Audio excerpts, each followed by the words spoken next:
Good morning friends, स्वागत है आपका अपने यूट्यूब चैनल पर। तो चलिए शुरुआत करते हैं आज के द हिंदू एडिटोरियल वोकैबलरी की। वोकैबलरी का पहला हेडिंग आप देख सकते हैं, पहले एडिटोरियल का हेडिंग। आप इस हेडिंग से सर्च कर सकते हैं एडिटोरियल। पहला हमारा वर्ड है क्यूरियस। क्यूरियस यहाँ पे एडजेक्टिव की तरह यूज हुआ है। क्यूरियस का मतलब होता है किसी चीज़ को जानने के हम इच्छुक हैं। कोई भी व्यक्ति किसी चीज़ को जानने का इच्छुक है, उत्सुक है किसी चीज़ के प्रति। एक तो इस कंटेक्स्ट में होता है इस वर्ड का यूज क्यूरियस का। दूसरा होता है ऐसी कोई चीज़ जो बहुत ही ज़्यादा विचित्र हो, अद्भुत हो, निराली हो, उस कंटेक्स्ट में भी इसका यूज होता है क्यूरियस का।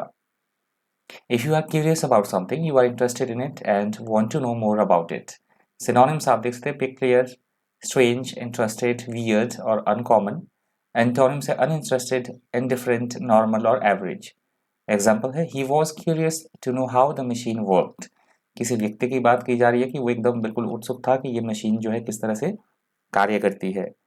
अगला हमारा शब्द रिटरेटेड, वर्ब की तरह वर्ड यूज हुआ है। रिटरेटेड का मतलब होता है किसी बात को बार बार कहना, दोहराना, किसी चीज को बार बार रिपीट करना, उसे बोला गया है रिटरेटेड।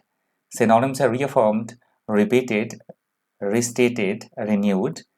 एंटोनिम्स है no more, never ever, in no respect. Example है he reiterated his opposition to the creation of a central bank. तो किसी व्यक्ति की बात हो रही है कि उसने अपने विपक्ष को जोर देकर बार बार कहा कि एक केंद्रीय बैंक की स्थापना की जानी चाहिए। अगला हमारा शब्द है डिसंगेजमेंट। डिसंगेजमेंट यहाँ पे नाम की तरह यूज हुआ है वर्ड। डिसंगेजमेंट का मतलब तो होता है कहीं पे किसी तरह का कोई संघर्ष चल रहा है, कोई लड़ाई है, कोई इस तरह से छुटपुट चीजें चल रही हैं, कन्फ्लिक्ट है किसी तरह का, तो उस कन्फ्लिक्ट से छुटकारा मिलना, उसे बोला गया है डिसंगेजमेंट। सिनोनिम्स आप देख सकते हैं, डिटैचमेंट, सेपरेशन, डिसकनेक्शन और डिसोसिएशन। एंटोनिम्स है जक्सटापोजिशन, कनेक्टिविटी, एंगेजमेंट और कंजंक्शन। एग्जाम्पल है the disengagement process is now broadly completed. तो उसी तरह की किसी तरह की जो डिसंगेजमेंट की बात की जा रही है वो बड़े स्तर पर जो है वो संपन्न हो चुका है। अगला हमारा शब्द है फ्रिक्शन। यहाँ पे नाउन की तरह वर्ड यूज हुआ है। फ्रिक्शन का मतलब होता है किसी बात को लेकर आपस में अनबन होना, मतभेद होना किसी तरह से, या फिर छोटी मोटी लड़ाई होना, उसे बोला जाएगा फ्रिक्शन। सिनोनिम्स है कन्फ्लिक्ट, एंटागोनिज्म, डिसेंशन और स्ट्राइफ। एंटोनिम्स है हार्मनी, एग्रीमेंट, पीस, अकॉर्ड और अलायंस। एग्जाम्पल है there is a lot of friction between the older and younger members of staff. तो कहीं पे किसी तरह के स्टाफ की बात की जा रही है कि वहां पे जो थोड़े से यंगर एज वाले जो स्टाफ था और जो थोड़े ओल्ड एज वाले स्टाफ थे, मतलब कर्मचारी थे, उनके बीच में आपस में काफी किसी बात को लेकर मतभेद था, किसी तरह की फ्रिक्शन थी आपस में। अगला हमारा शब्द है कॉन्ट्रेरी। कॉन्ट्रेरी यहाँ पे एडजेक्टिव की तरह यूज हुआ है वर्ड। कॉन्ट्रेरी का मतलब होता है उल्टा होना, विपरीत होना, अपोजिट होना, किसी के विपरीत, प्रतिकूल या विरोधी, उसे बोला गया है कॉन्ट्रेरी। सिनोनिम से opposite, reverse, opposed, obstinate. Antonym से सिमिलर, लाइक, अलाइक और कोऑपरेटिव। एग्जाम्पल है I thought it was possible but she took the contrary view. तो कोई व्यक्ति ये बात बोल रहा है कि मैंने किसी काम के बारे में सोचा कि ये संभव हो सकता है, परंतु किसी महिला की बात की जा रही है कि वो इससे मुझसे विपरीत ये विचार रखती थी। अगला हमारा शब्द है pre requisite. Pre requisite word यहाँ पे नाउन की तरह यूज हुआ है। प्री रेक्विजिट का मतलब होता है किसी भी काम में कोई पहले से ही निर्धारित की गई बातें, पूर्व शर्तें, पूर्व अपेक्षा की, ऐसी अपेक्षा पहले से ही की जाती है। पूर्वापेक्षा, पूर्वापेक्षित या कोई शर्त होना, किसी काम को करने से पहले ही कुछ एक टर्म्स और कंडीशंस रखना, उसे बोला जाता है प्री रिक्विजिट। प्री रिक्विजिट के सिनोनिम्स है प्रीकंडीशन, कंडीशन, एसेंशियल, रिक्वायरमेंट और नेसेसिटी। एंटोनिम्स है अननेसेसरी, ऑप्शनल, वीड और ऑप्शन। एग्जाम्पल है good self esteem is a prerequisite for a happy life. तो ये बात कही जा रही है कि स्वयं जो आत्म स्वाभिमान होता है, सेल्फ एस्टीम एक जरूरी हो, एक अच्छा आत्म स्वाभिमान होना चाहिए एक अच्छी जिंदगी गुजर बसर करने के लिए। ये पूर्वापेक्षित है, ये पूर्वापेक्षा की जाती है कि यदि ऐसा सेल्फ एस्टीम होगी तो हमारी लाइफ जो है वो हंसी खुशी गुजरेगी। अगला हमारा शब्द है एमिनेंट। यहाँ पे एडजेक्टिव की तरह वर्ड यूज हुआ है। एमिनेंट का मतलब होता है ऐसी कोई घटना या ऐसी भी कोई चीज और खास तौर पर कोई अनप्लेजेंट इवेंट हो जो जल्दी ही घटने वाला हो, उसे बोला गया है एमिनेंट।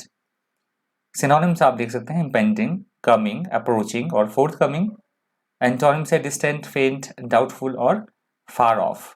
एग्जाम्पल है there appeared no imminent danger. तो ये बात कही गई है कि किसी भी तरह के कोई खतरे की, मतलब किसी भी तरह का कोई प्रत्याशित खतरा हमें नहीं लग रहा है कि कोई खतरा, कोई गलत बात होने वाली है। अगला हमारा शब्द है एस्पिरेशन। यहाँ पे नाउन की तरह वर्ड यूज हुआ है। एस्पिरेशन का मतलब होता है किसी चीज को प्राप्त करने की हमारे अंदर जो इच्छा होती है, strong desire to get something, आकांक्षा, महत्वाकांक्षा या लालसा, उसे बोला गया है एस्पिरेशन। सिनोनिम से एम्बिशन, डिजायर्स, ड्रीम, होप और विश। एंटोनिम से लेजीनेस, हेट, अनएम्बिशियस और डिसलाइक। एग्जाम्पल है the needs and aspirations of our people. तो अपने किसी कोई व्यक्ति ये बोल रहा है कि हमारे जनता की, हमारे लोगों की, आम जनता की आवश्यकताओं और आशाओं, महत्वाकांक्षा की बात की गई है। अगला हमारा शब्द है स्टेटस क्वो। स्टेटस क्वो यहाँ पे नाउन की तरह यूज हुआ है वर्ड। स्टेटस क्वो का मतलब होता है किसी भी चीज को उसकी पहले वाली स्थिति में रखना, जैसे वो थी उसी स्थिति में उसको रखना, जैसे पहले वो थी, यथास्थिति या पूर्व स्थिति में रखना, उसे बोला गया है स्टेटस क्वो। सिनोनिम से current situation, existing situation, present situation, circumstances और करंट स्टेटस। एंटोनिम से लैप्स, रिवर्स, फॉर्मर और ओल्ड। एग्जाम्पल है maintain the status quo till the dispute is settled by the court. तो ये बात कही गई कि जब तक इस झगड़े का कोर्ट में कोई समाधान नहीं होता, ये सेटल नहीं होता, तो पहले वाली स्थिति तब तक बनाए रखिए। अगला हमारा शब्द एपरेंट। यहाँ पे एडजेक्टिव की तरह वर्ड यूज हुआ है। एपरेंट का मतलब होता है ऐसी कोई चीज जो कि बिल्कुल साफ तौर पे दिखाई दे, समझने में बिल्कुल क्लियर हो, प्रत्यक्ष हो, साफ तौर पर, उसे बोला गया है एपरेंट। सिनोनिम से ऑब्वियस, एविडेंट, क्लियर, मैनिफेस्ट और विजिबल। एंटोनिम से अनक्लियर, ऑब्सक्योर, dubious और कवर्ड। एग्जाम्पल है it quickly became apparent to us that our teacher could not speak French। तो ये कोई स्टूडेंट बोल रहा है कि जल्दी ही हमें पता लग गई थी, बड़ी ही जल्दी से हमें साफ तौर पे ये बात पता लगी कि जो हमारे जो टीचर है उन्हें फ्रेंच बोलनी नहीं आती है, वो फ्रेंच नहीं बोल सकते हैं। अगला हमारा शब्द है डिप्लॉयमेंट। डिप्लॉयमेंट यहाँ पे नाउन की तरह यूज हुआ है वर्ड। डिप्लॉयमेंट का मतलब होता है कि सेना की तैनाती करना कहीं पे। एडिटोरियल में जो इसका मतलब लिया गया है वो है सेना की तैनाती में, या फिर किसी को किसी काम को करने में लगाना, उसे बोला गया है deployment. The distribution of forces in preparation for battle और वर्क। सिनोनिम से प्लेसमेंट, डिस्ट्रीब्यूशन, मोबिलाइजेशन और पोजिशनिंग। एंटोनिम से aloneness, detachment, discharge, disconnection, dismissal और डिसोसिएशन। एग्जाम्पल है the deployment of troops into townships. तो टाउनशिप्स में सेना की तैनाती की बात की जा रही है।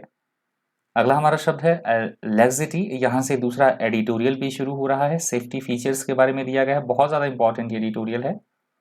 कई सारी जो हवाई जहाज़ में आजकल जो कई सारी सी दुर्घटनाएं हो रही हैं, या इस तरह से जो लापरवाहियाँ बरती जा रही है, उनके बारे में बात की जा रही है। इंपॉर्टेंट एडिटोरियल है, ज़रूर करके पढ़िएगा आप इसे।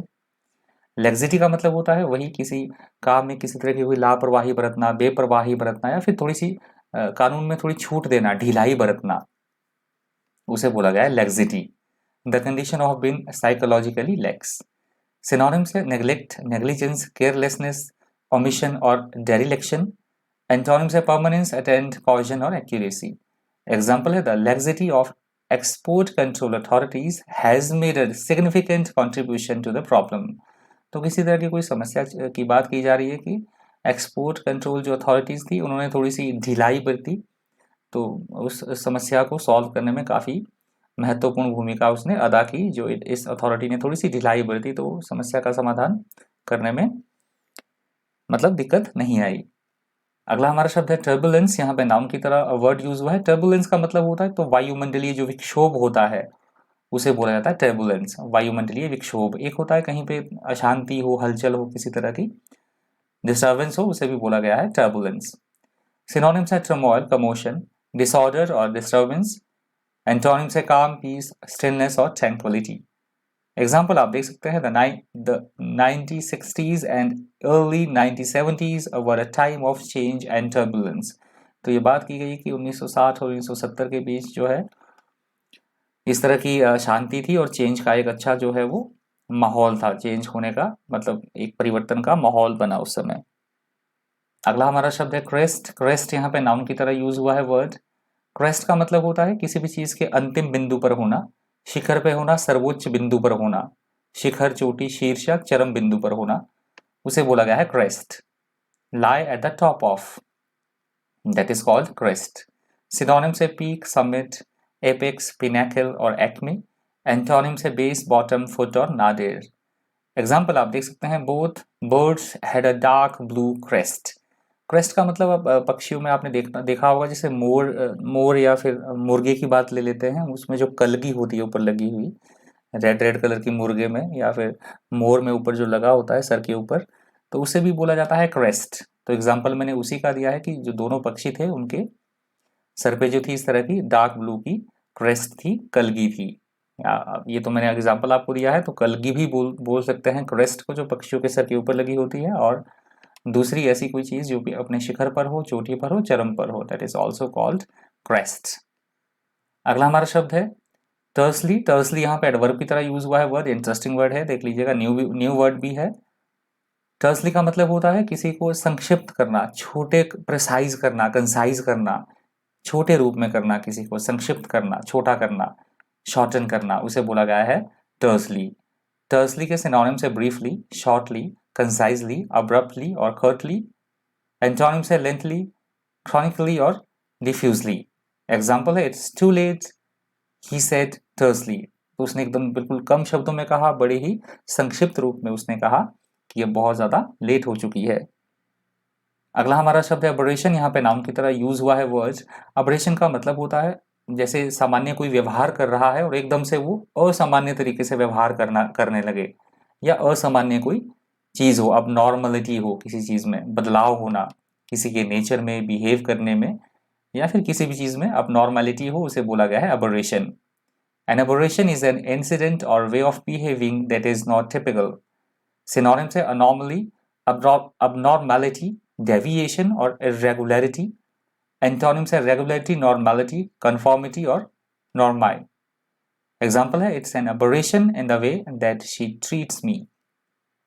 तो कोई व्यक्ति ये बात कर रहा है कि जिस तरह से उस महिला ने मुझसे व्यवहार किया, ये बिल्कुल से थोड़ा सा असामान्य सा व्यवहार था, इस तरह से पहले मतलब वो व्यवहार नहीं करती थी, तो उसके व्यवहार में असमानता थी। अगला हमारा शब्द है स्नैक्स। स्नैक्स यहाँ पे नाउन की तरह यूज हुआ है वर्ड। स्नैक्स का मतलब होता है किसी भी काम में छोटी छोटी समस्याएं आना, प्रतिकूलताएं आना, समस्या, कठिनाई आना जो कि हमने सोची ना हो, अप्रत्याशित एकदम से आ जाना कोई डिफिकल्टी, उसे बोला जाता है स्नैक्स। अ स्मॉल डिफिकल्टी और disadvantage that is often unexpected और हिडन। सिनोनिम से हैंडीकैप, डिफिकल्टीज, ऑब्स्टेकल्स, पिटफॉल्स और इम्पेडिमेंट्स। एंटोनिम से एडवांटेज, एड, आंसर और एसेट। एग्जाम्पल आप देख सकते हैं, his offer is very generous, are you sure there isn't a snag. तो कोई व्यक्ति ये बात पूछ रहा है कि उसका जो ऑफर है क्या वो जेनरस है, या तुम्हें कोई लगता है कि इसमें किसी तरह की कोई समस्या या कठिनाई उत्पन्न हो सकती है। तो कोई व्यक्ति ये प्रश्न पूछ रहा है। अगला हमारा शब्द है अग्रेसिव। यहाँ पे एडजेक्टिव की तरह वर्ड यूज हुआ है। अग्रेसिव का मतलब होता है एकदम से आक्रामकता पूर्वक बिहेव करना, झगड़ालूपन से, आक्रामक, एंग्री वे में बिहेव करना किसी से, उसे बोला गया है अग्रेसिव। सिनोनिम से हॉस्टाइल, कम्बेटिव, मिलिटेंट और सेक्युलेंट। एंटोनिम से पीसफुल, काम, पैसिफिस्ट और शाय। एग्जाम्पल है, some children are much more aggressive than others. तो ये बात की जा रही है कि कुछ एक जो बच्चे होते हैं वो बहुत ज्यादा आक्रामक होते हैं दूसरे बच्चों की अपेक्षा। अगला हमारा शब्द है निम्बल। यहाँ पे एडजेक्टिव की तरह वर्ड यूज हुआ है। निम्बल का मतलब होता है एकदम चुस्त होना, तेज तर्रार होना, दिमागी तौर पे भी बोल सकते हैं और शारीरिक तौर पे भी बोल सकते हैं। जो बहुत ज्यादा चुस्त हो, तेज हो, फुर्तीला हो, उसे बोला गया है निम्बल। सिनोनिम्स आप देख सकते हैं, agile, quick, swift, deft, adroit. Example है, क्लमजी, स्लो, ऑकवर्ड और स्लगिश। एग्जाम्पल आप देख सकते हैं, as nimble as a deer. तो हिरन की तरह कंपेयर किया गया है कि एज निम्बल एज डियर, हिरन की तरह तेज। अगला हमारा शब्द है विजिलेंट। ये लास्ट वर्ड है आज का। विजिलेंट का मतलब होता है एकदम सतर्क रहना, किसी काम को करते समय चौकसी बरतना, सावधानी बरतना, एकदम जागरूक रहना, उसे बोला गया है विजिलेंट। सिनोनिम्स आप देख सकते हैं, alert, watchful, attentive, observant, conscious और केयरफुल। एंटोनिम से केयरलेस, इनअटेंटिव, अनअवेयर और नेग्लिजेंट। एग्जाम्पल है, vigilance of our soldiers foiled an attempt attack on the border. तो हमारे जो सोल्जर्स हैं, हमारे जो सेना के सिपाही है, उनकी सतर्कता की वजह से, उनकी चौकसी की वजह से बॉर्डर पर किसी तरह का अटैक होना था, उसको नाकाम कर दिया गया, बिल्कुल निरस्त उसको कर दिया गया। तो ये लास्ट वर्ड था आज के दिन ट्यूटोरियल वोकैबुलरी से। Thank you, thanks for watching.